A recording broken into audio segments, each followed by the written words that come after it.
Hello children. In the previous section we saw how Germany and Italy got unified. Here we'll see how Britain got unified. 4.3 The strange case of Britain. So what happened there in Britain was not at all the result of any of the revolution. Here it was a long process. Here the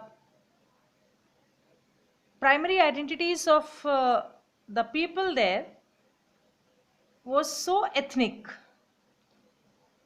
Ethnic means already the meaning it's given there on the page itself.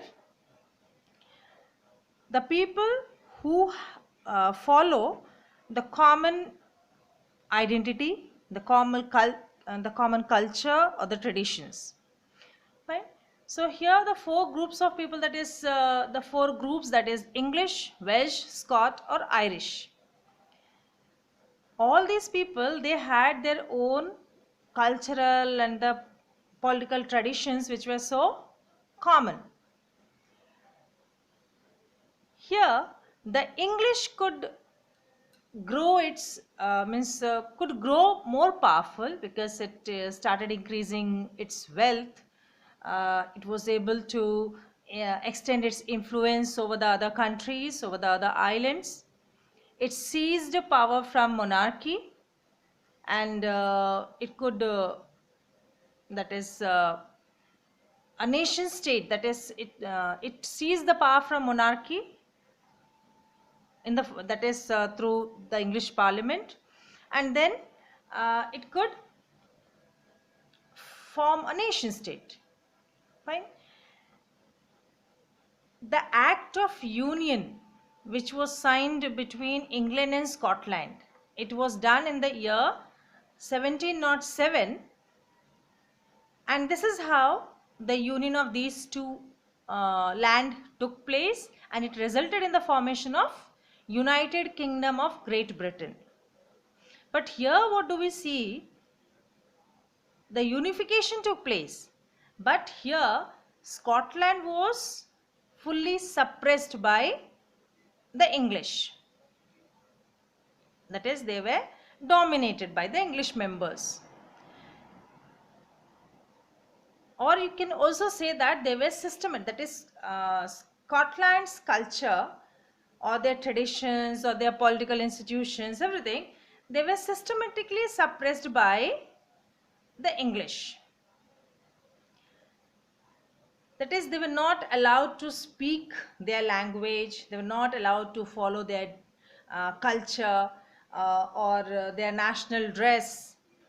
And a large number of people, they were even forcibly, they were driven out of their land. So we could see that how British could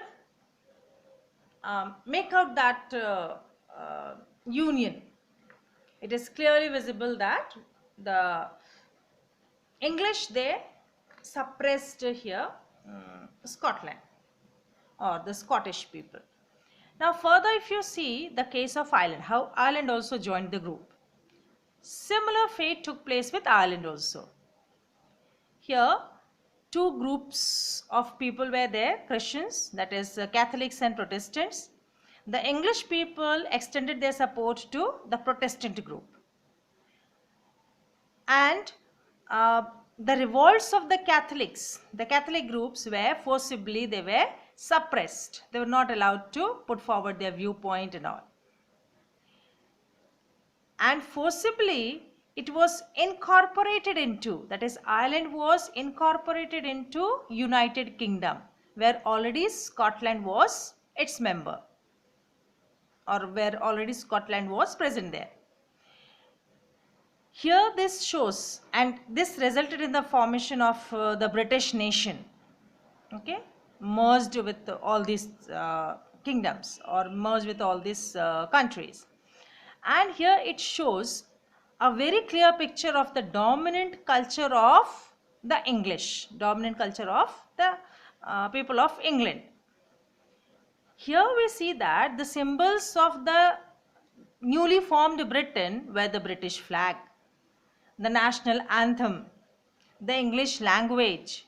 That is, all those things were promoted by them, and the older nations, okay, the other nations, that is Scotland or Ireland, etc., those nations, they could remain only as the subordinate partners in that union, in that group, just merely partners, and it was fully actually ruled over by the English. Thank you, children.